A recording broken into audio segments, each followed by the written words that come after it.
আসসালামু আলাইকুম সুপ্রিয় বন্ধুরা, আমি আজকে আপনাদেরকে দেখাবো গাওয়া তুর্কি কিভাবে বানাতে হয়। তো প্রথমে আমি নিয়ে নিব গাওয়া তুর্কি।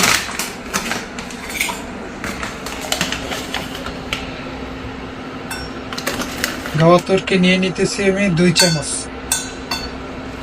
আমি যার গাওয়া বানাই সে গরু গাওয়া খায়, তো এর জন্য আমি একটু বেশি করে দিয়ে দিলাম গাওয়া তুর্কি। তো উনি চিনি খায় আপনার মিডিয়াম, তো আমি চিনি দিয়ে দিতেছি।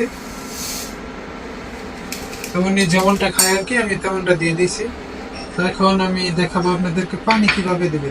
আমি বানাবো এই কাপে, তো এই কাপ আমি পানি অলরেডি গরম করে নিয়েছি। তো এইখানে আমি পানি ফুল করে, প্রথম অবস্থা ফুল করে দিয়ে দেব 1 কাপ। আমি 1 কাপ পানি দিয়ে দিলাম। হালকা একটু বেশি দেব, বয়েলের ক্ষেত্রে বয়েল হওয়ার পরে হালকা একটু কমে যায়।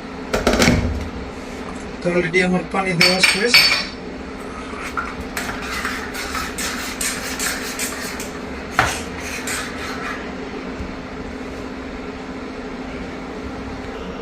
তো আমি গাওয়া গুলানো শেষ, এখন আমি দিয়ে দিলাম চুলার উপরে।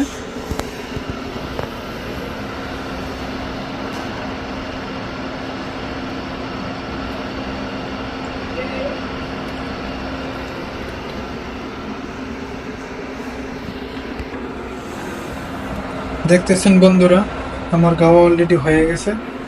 তো এখন আমি এটা কাছে ঢেলে দিয়ে আসবো। মাশাআল্লাহ, আলহামদুলিল্লাহ, গাওয়াটা অনেক সুন্দর হয়েছে। তো সুপ্রিয় বন্ধুরা, সবাইকে ধন্যবাদ আমার গাওয়া তুর্কির ভিডিওটি সম্পূর্ণ দেখা।